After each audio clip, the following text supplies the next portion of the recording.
morning, good afternoon, good evening, no matter what time of day it is where you are. We want to welcome you to this week's episode of the Chimney and Fireplace Success Network. This is a weekly broadcast. It's sponsored by CVC Success Group, and the interviewers here are members of our coaching and consulting team at CVC Success Group. Our mission is to provide information, processes, procedures, things that can help members of the home service industry tackle their challenges and move to their business dreams. Well, every week when we do this, we try to come up with an interesting topic, and also we bring in interesting guests. And this week is no different because we've invited a person that I've known from the chimney service industry for many, many years. And if you've been a member of the chimney sweep industry, you likely remember who our guest is, because not only was he a chimney sweep at one time, he also published the Chimney Sweep News. Well, recently he published a book. His name is Jim Gillam, and the name of the book is Up from the Ashes. And what this is a history of, I'm going to call it modern day chimney sweeping. And we're going to go into some background on that today and what this is all about. So Jim, I want to welcome you. Appreciate you taking the time out today. How you doing today, brother? I'm well. Thank you, Jerry. It's a pleasure to be here. Fantastic. Well, I know we're going to share some good value with people today, and hopefully they're going to learn a few things about this unique industry that we are a part of. So the name of your book is Up from the Ashes. And if you look on the front cover, there's actually a picture of a very old friend of mine who's a member of the industry by the name of Jeff Gillam. Hold that thing up, Jim, a little bit higher where people can see it. So that's the cover of the book. And I'll be posting the link in here in just a minute about where you can purchase this book online, because it is available for purchase right now. So start off with Chuck Roydhouse is watching. He just said, hello, Jim. So Chuck, appreciate you being here today. So Jim, let's start out. Let's talk a little bit. Let's tell folks about Jim and your involvement about when you got in the chimney sweep industry. Tell us a little bit. And for folks that don't know, Jim resides in the state of Oregon on the West Coast, which is a very unique state because they have a very active state association and education in that state. So Jim, tell us a little bit about the history and what's the town you live in Oregon? I live in Klamath Falls, Oregon, which is just north of the California border. And I started a chimney sweep business in 1981. I bought an August West system in November of that year. And about 1983, I became full-time. You got you covered. What were you doing before that, Jim? Why were you making a living and feeding your family before the chimney sweeping industry? Well, at the time I ordered the August West system, I was working as a brickyard laborer. And before that, I was doing a lot of seasonal work for the Forest Service. Got you covered. Now, there was a magazine, and it was published by a lady in Kentucky by the name of Jay Hensley. And Jay decided to retire, and you bought the Chimney Sweep News. So how did that come about? What year was that? And you did that for quite a few years and traveled and took photographs. People would see you at conventions and meetings and all that. So how did you decide for you and your wife to buy that and pursue that as a full-time job after that point? Well, we started subscribing to the Chimney Sweep News in 1986. And in 1998, the publisher, Jay Hensley, announced that she wanted to sell the business. And my wife and I talked it over, and we thought that might be a good opportunity for us. Because I had already been publishing the newsletter for the Oregon Chimney Sweeps Association and had a little familiarity with doing that kind of work.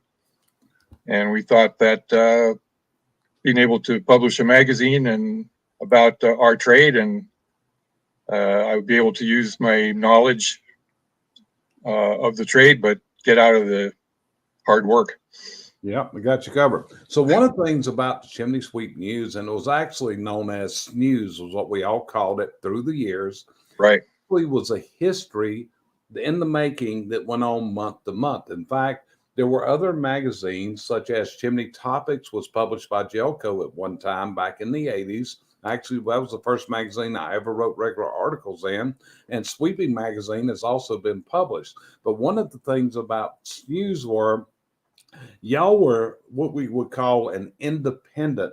In other words, you didn't owe allegiance to a guild or anything like that. It didn't mean you didn't support the guilds, but what it was, you had an independent magazine that both members of the NCSG, the National Chimney Sweep Guild, and people that were non-members participated in.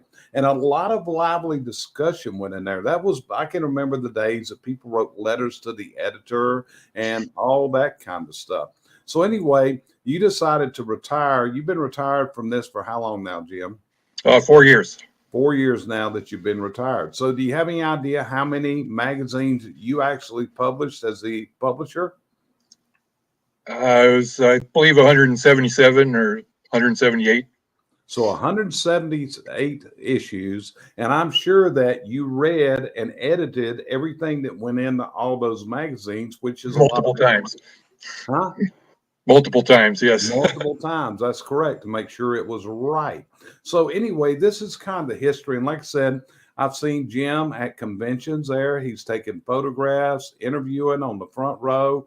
I've wrote articles that have gone into Snooze magazine in my career. And realistically, I think I was probably the first person outside of Jim and possibly his wife that was able to read this book. And Jim gave me the honor of writing the foreword for this book, which was a really big thing for me. And I still consider a really high honor that you let me do that, Jim. So let's turn this over and start the question.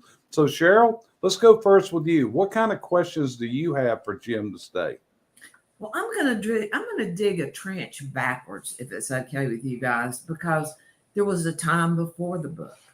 I remember hearing stories of it in the 18th and 19th century of chimney sweeps being in the U.S. and then they moved out. And either you or Jim, either one can qualify some answers here. Josh can kick in if he wants to. I'd like to get a little history pre-book, if that's okay. Sure. Jim, kick it off. Well, up until the OPEC oil, let me start it over here. Wood heat was a pretty big deal in the United States until World War II. And in 1940, about 23% of households heated primarily with wood. And it was really big in the South and also in the Pacific Northwest. After World War II, there was a big push towards central heating with gas and natural gas and oil, and also electric heating. And consequently, the chimney sweeps more or less disappeared. There were a couple hundred left before the OPEC oil embargo, is my estimate. Yeah. And if you go back in those times, and I actually did research, Jim, what's the name of that book that was wrote back in the mid 50s, and who was the author of that book? Do you remember? That's right. It's called Chimney Sweeps, American Chimney Sweeps, an historical account of a once important trade. Right. By George Lewis Phillips.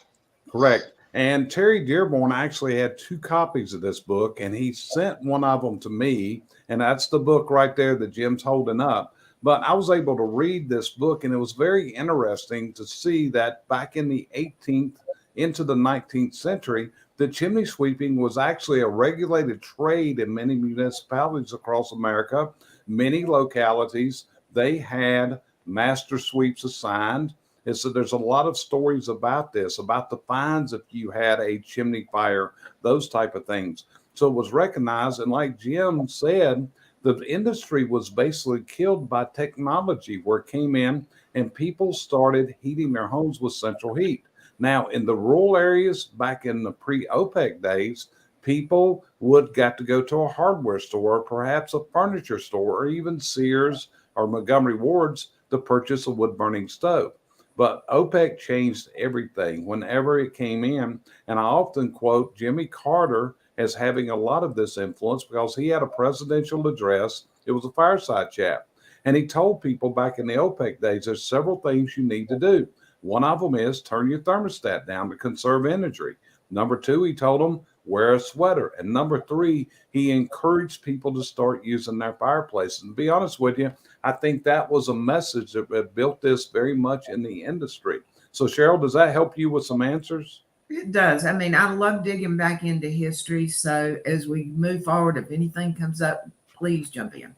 Yeah. And so everybody knows, this is what we all wore at one time was a top hat. And like I said, I did it for a little while, but not long. But back in those days, Jim, we got a top hat with our August West system when we bought. That was one of the parts of the August West system as far as what's out there. So, and now I'm going to turn it over to Josh and get him to ask his first question. But first of all, let's talk about Josh just a little bit because actually his parents started in this business in the year 1978. So basically, Josh was a small child at that point, or maybe he wasn't even born. I'm not sure what year he was born in, but basically he grew up and his family ate off of the wood stove sales, the fireplace sales, and chimney sweeping. So Josh, what would you ask Jim as your first question? Well, I was actually trying to share my screen. I don't know if it'll let me do it. Hold on one second. I think I have too many monitors. Not you. Oh, wait, here it is. Okay. Did it pull up? I'm going to add it in. There it is. Hey, That's my dad. all right. 40 years ago. I think that picture was taken in 81 or 82 when they were starting out. And I was born in 79, and my dad started in 78. And he went to the Black Magic chimney sweep school. And I believe that was in Vermont. Now, my question is, did you start because of the same ad in Mother Earth News that everybody else read? Well, I started in 1981, and it was an ad in organic gardening that got me going. Yeah. My impression is a lot of people saw the ad in Mother Earth News.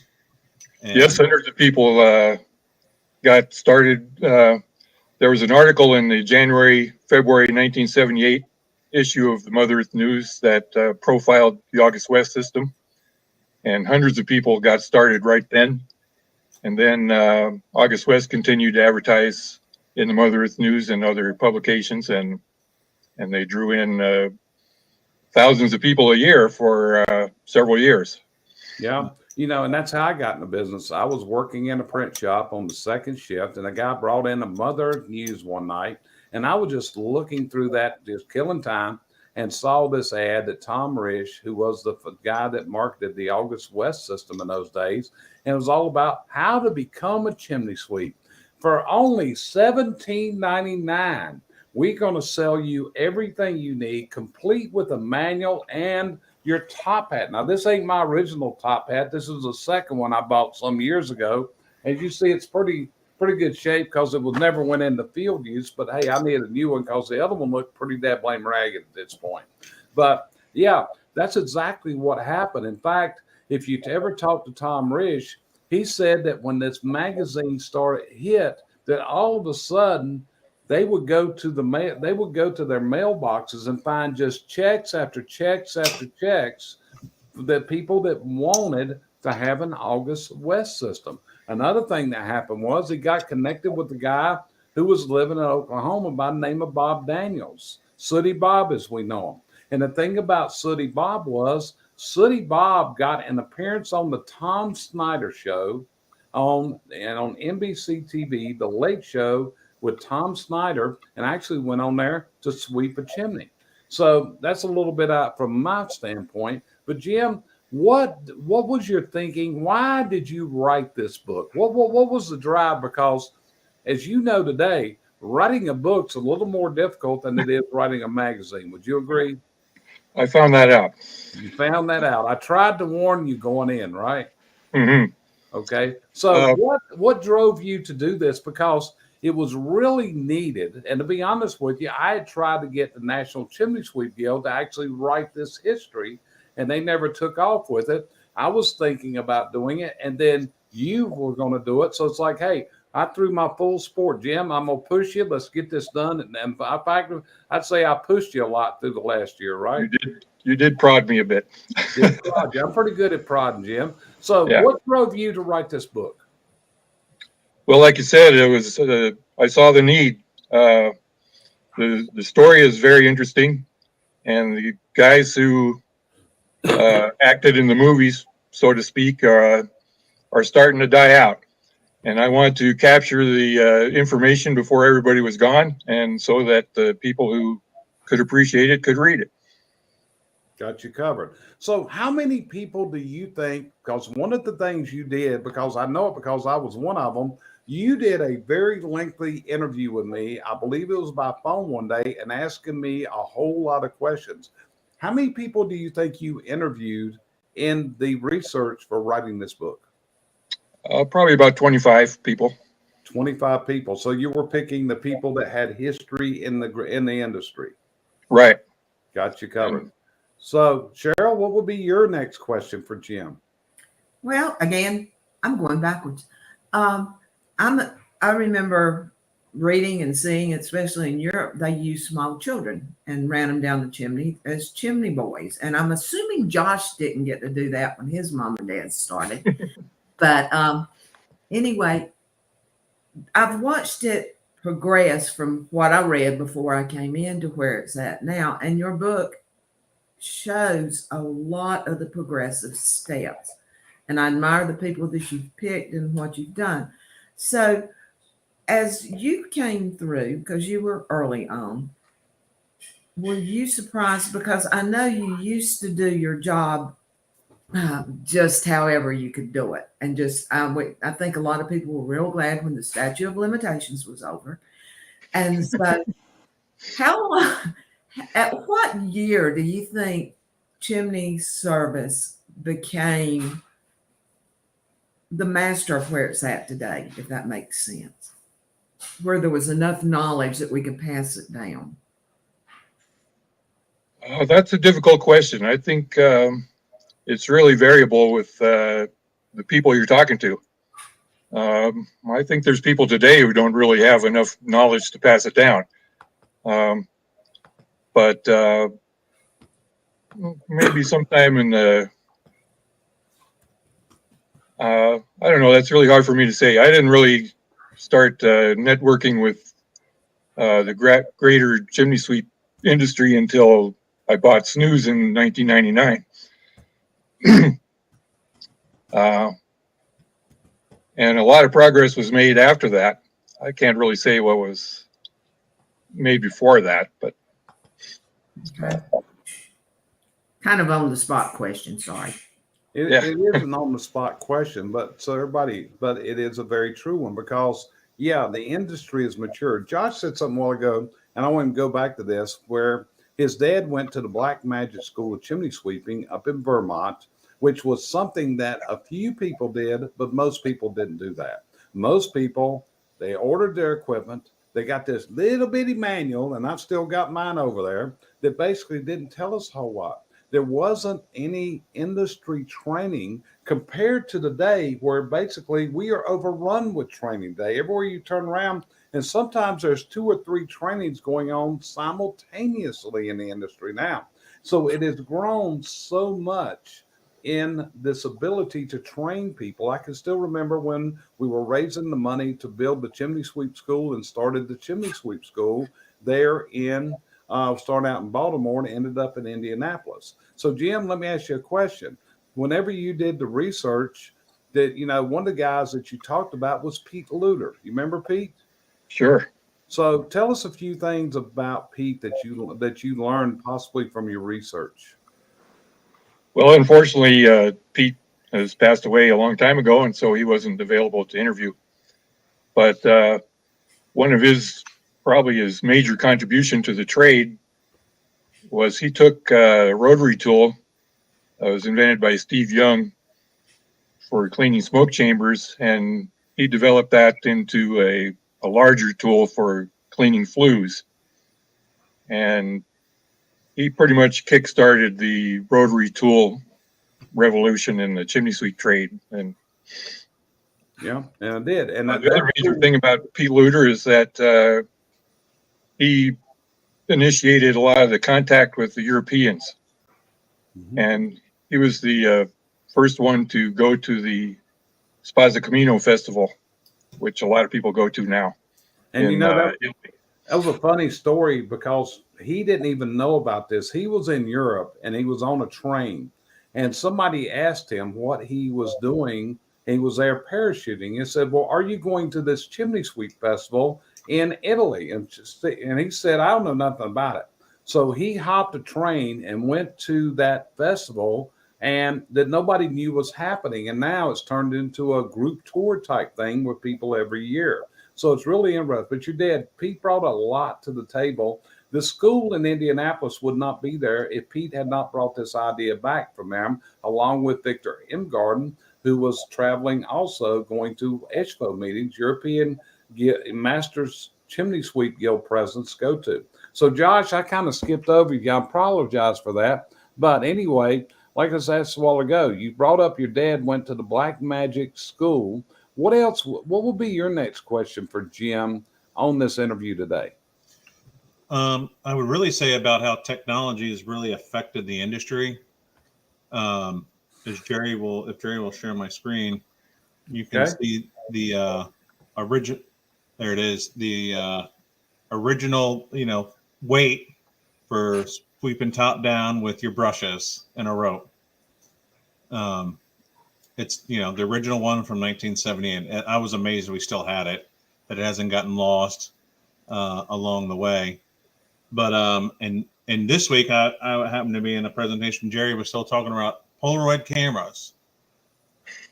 And I was like, well, that takes you to the, that was high technology even when I was a little kid. That was a big innovation then. Yeah. So talk about how technology has really transformed our industry. Yeah, it is. And Josh, as you say that, it brings to mind another innovator. In fact, one of the people that Sooty Bob said was one of the great innovators, who's Tom Urban. So, Jim, as you went through your research, what did you find out about Tom, who started all the way back in 1978 and came up with this camera system to insert into a flue liner?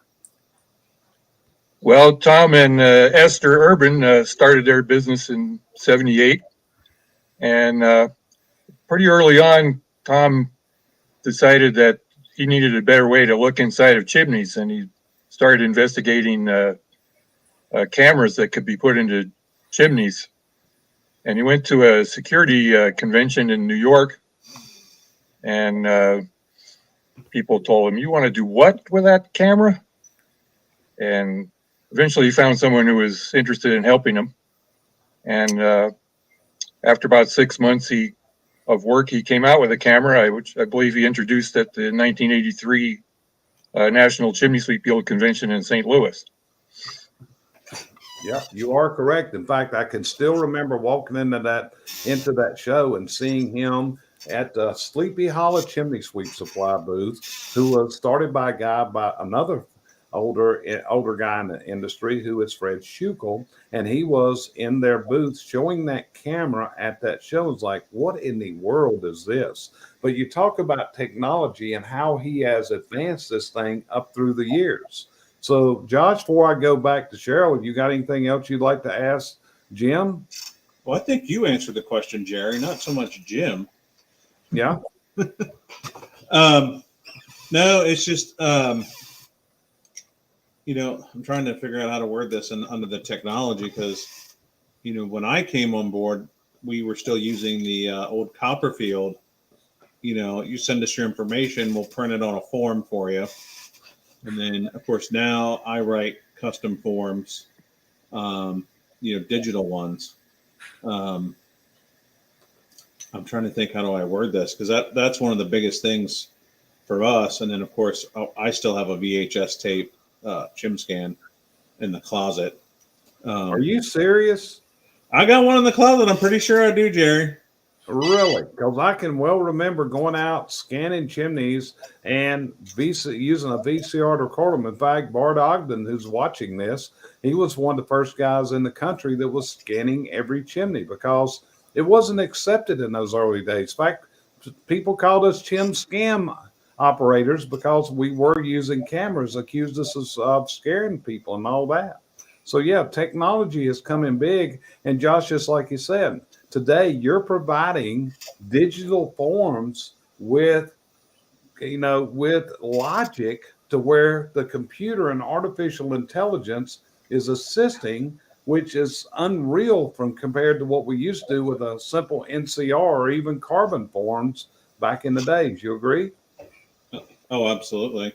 Yeah. When I first came in, I made my, a few years of doing this. I literally, and I'm talking about, Jerry, you'll laugh how far I've come, but I would like photocopy the NFPA, take that little diagram out, and then I was like copying, pasting onto a piece of legal paper, and then I took that file to the printer and said, make me this. And this is the guy today that watermarks his stuff so nobody will copy it, right, Josh? That is very true. Because what he knows is there's a lot of Josh Kellys existing out there that will copy your stuff, won't they, Josh? Oh, I've had to chew a few people out, that's for sure. I hear you, brother. So, Cheryl, what will be the next question you'd have for Jim today? Jim, I remember, hearing that, and this is for everyone else also, the chimney sweep is not mandated in the United States. Is it still mandated in Europe like it used to be? I believe it is. I don't know for sure, but I believe it is. Because I know here you just call when needed. And what I read years ago, they have to do it every year, or the chimney service guy is, from what I understand over there, he can close your chimney down. He can condemn it and you're done.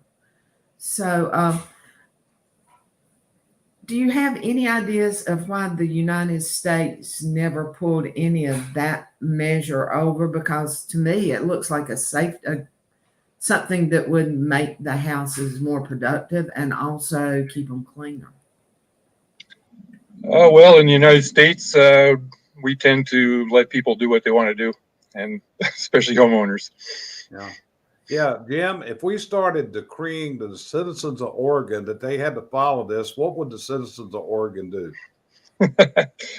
A few would follow it, and most would say things that I couldn't say on this broadcast. That's it. It would create open rebellion because, let's face it, you're from a state that people do not like government intrusion, just like I am in this state. So being told you got to do something, it's just not going to fly good with Americans whatsoever. It's just going to be a hard one. So, Josh, what about you? You got another question for Jim today? Well, I was going to say a third of the state's trying to cede from the Oregon Union there. Yeah. It's actually more than half of the state. Yeah. Part of the population, but a lot of the land. Yeah. Shit. Not right this second, I don't, Jerry. Ain't got nothing else. So, Jim, I'm going to call her one of the founders of the industry in this country was a lady by the name of Eva Horton. Eva Horton was a person that got sweeps together in a group at the National Chimney Sweep Guild, and she is probably considered the mother of chimney sweeping in America. So what did you learn about Eva in your research? Well, you're correct. Eva began importing Yodel stoves in December 1973. And after a couple of years, there were starting to be more fires from wood stoves and fireplaces, and she got concerned about that. And she flew to Norway to talk to chimney sweeps there. And she came back pretty enthused with that information. And in January 1977, she invited 25 chimney sweeps to a meeting in Portland, Maine. And that's where they started the National Chimney Sweep Guild. Wasn't called national at that time. It was just the Chimney Sweep Guild. Yeah. Cheryl, what'll be your next question for Jim? John Meredith. He's been with us for quite a while. He has made quite a name for himself and his company. And I think a lot of it is because, like you, he put in a lot of time and effort. So, what are some of the other people that you can bring up that you think made an extreme difference on the chimney service business? John Meredith is certainly one. I would say number one is Sooty Bob Daniels, Chris Pryor, Jerry Eisenhower. It's a long list, and a lot of them are in my book. They are. And that's why you need to order the book. The link is in the comments right now. Let's get this order. What I would love to see after this broadcast, Jim, is that we can take your book to an Amazon #1 seller. Okay. Oh, I'd like that too. I'd like that too. Because the whole idea is here, show some industry support for this and get this book. I honestly believe that every chimney service, every member of this industry needs this book on their shelf. Like I said, I was able to read this book several months ago when he was coming up to the final stage because I wasn't going to write the forward until I could see what was there. And I saw that it was an extremely, extremely valuable listing of the history of people that you probably may have never heard of, like John Chuha and other people that were out there. So let me touch on another woman that I feel was critical in this history, and that's Marianne Buffet. Marianne Buffet was basically the mother of chimney sweep certification. She later served as the president of the National Chimney Sweep Guild. So is there things about Marianne in your book, Jim? Well, unfortunately, there's not a whole lot about her other than what you just mentioned. And also she was helpful to Steve Young in developing the chamber aid tool. Yep, that's got it. Cheryl, you got any questions for Jim? I don't want to type this whole interview because I got piles I could ask him. So what else have you got? I'm just amazed at all that we're doing here. I really am. And what year did we convert to the national? Because I know why we did, the National Chimney Sweep Guild. I think that was 1983. They adopted that, put national in the name. Yep.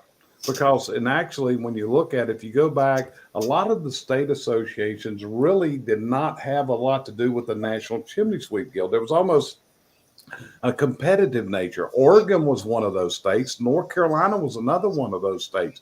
In fact, Pete and I basically almost got ostracized from the state association when we became presidents of the National Chimney Sweep Guild and Chimney Safety Institute of America. But like I said, in going through this book, when I read it, I was amazed because some of the things that Jim wrote about, I was aware of. Other things I wasn't. It brought it to life. Like I talked about John Chua, and I can remember John was the guy that used power backs. What can you tell me about John Chua that probably nobody listening even remembers, Jim, except maybe a few? Well, he was a chimney sweep in Pennsylvania, and he did use power back trucks. Interesting how he got started. He was a Army cook, and he had quite a few, I think he had 4 days off in a row with his schedule, and he used to spend his time in a bar shooting pool. And some chimney sweeps were hanging out in that bar too. And they said, GI, are you AWOL? And he said, no, I just have a lot of time off. And they invited him to sweep chimneys with them. And he did that for a couple of years and learned the trade. And when he came back to the United States, he decided to become a chimney sweep. Yeah. And you know, there's a few of these guys, some of us are still around. People like Jim Brewer, Victor M. Garden, Paul Hempel, other people that were written into there. You know, we look at Jeff Gillam, who's the cover boy for your book. And Jeff retired a few years ago, but Jeff was a person, didn't he used to write some for Snooze magazines for Jay, and she was kind of her technical editor, shall we say? Exactly. Jeff Gillam was Jay Hensley's chimney sweep, and Jeff made him aware that the magazine was for sale at that point, which is back in 1983, I believe. And so she bought it from Dave and Darla Lamb, who were chimney sweeps in Oregon. And Jay didn't have chimney sweeping experience, so she relied heavily on Jeff to give her perspective. So the publishing of Snooze started in Oregon, went to Kentucky, to a town by the name of Nonsuch, Kentucky, if I remember correctly, and then it reverted and went to Klamath Falls, Oregon, which is where you live. That's not far off of Interstate 5, because every time I go out there, you always tell me, you need to swing over here. And I'm saying, I got to get to the airport. Sorry, I got to get back home. But that's the course of action for Snooze Magazine. That's right. Magazine lasted for 40 years. And in 2019, Harriet and I were ready to retire. And we had hoped to sell the magazine, but nobody was picking it up. So we laid it down. Yeah. So today, if I'm not mistaken, you are a musician also, aren't you, Jim? That's correct. So tell us a little bit about what you do now, since you don't have this time of publishing a magazine, because I know what you're doing. I watch it on Facebook, but what does Jim do these days? What's his interest? Well, I play a lot of harmonica and with some different people, and also I play solo guitar and harmonica. Gotcha. There's a pretty active folk music scene here in this town. So that's what I mean. So you're playing at bars, festivals, those kind of things out there. Right. And, I think you're knowing you, I'd say you're probably got a garden there at your home, that kind of stuff. Would that be right? That's correct. That's correct. That's far. It's a funny thing, because last time I was on the interstate going back to Medford to catch my flight home, it was in the springtime, but all of a sudden I went through a snowstorm going through I think they call it the Siskiyou Pass or something on the interstate right there. Am I right on that? That's correct. Yes. Yeah, but it was snowing. I remember pulling over to rest stop, taking a picture like, my God, it's snowing out here. So Cheryl, is there any other questions you got for Mr. Gillam before we hang up on this interview today? Got one. Jim, is there anywhere people could get a compilation of the 178 magazines you wrote? Well, yeah. I don't know about a compilation, but we sell back issues on our website, chimneysweepnews.com. And you can buy individual issues, or you can buy all the issues we have. Thank you. Yeah. One of the things, Jim, all of my library got soaked from a fire system that went off in a storage area. So mine got soaked, but I had boxes and boxes because I saved all of these old editions. And it was really great research. I had chimney topics. I had the sweeping magazines, everything from all the way back into the late 70s going forward. I saved every one of those magazines. Cheryl tell you, used to, if you went to our restroom, there was always a stack of chimney sweep news sitting in the restroom, wasn't there, Cheryl? There still is about half the time. There still is. See, that was the research. So, Josh, what about you? Any final questions for Jim before we end this up today? I do. So we've talked about the past. Where do you see the future of chimney sweeping? I think that depends a lot on what happens with government regulation on energy products. And that's kind of what revived the chimney sweep business in the first place. And if we see, I think there's a good chance that natural gas, which is very popular now, gets dialed back by government regulation. And if that happens, there are going to be some new ways to heat. And the choices are either electric or biomass. And if it's all electric, chimney sweeps are probably out the door, going back to where they were in the 60s. If biomass is part of the program, then chimney sweeps are going to have a very important role. I'm always amazed by this electrification, especially in the wake of Texas. Is that 2 winters ago when all the people? And even right now, they're having outages with the high heat. Yeah. I had all those people dying in their homes from electrification, and no talks of how to fix the problem other than the common sense ones of, buy a wood stove, keep a cord of wood here. It's not a question of if it's going to happen. It's just when, and how many lives is that really going to cost? I think everybody in our trade would agree that everyone should have a wood stove. Well, that's of course, it's like fish in a bucket, shooting fish in a barrel. That's it. So, Josh, any other questions today? That's it. Okay. Cheryl, back to you one more time. Anything else you'd like to know? No, I just want to thank Jim for coming on. It made me dig back in the past again, and it was a good past. And I've always enjoyed watching the industry move forward, and I appreciate what you did for it. Well, thank you. And I just want to say that the chimney sweep trade is very unique in the amount of cooperation there is between everybody. For the most part, people aren't in a competitive mode. They're trying to lift each other up, and that's one of the most wonderful things about it.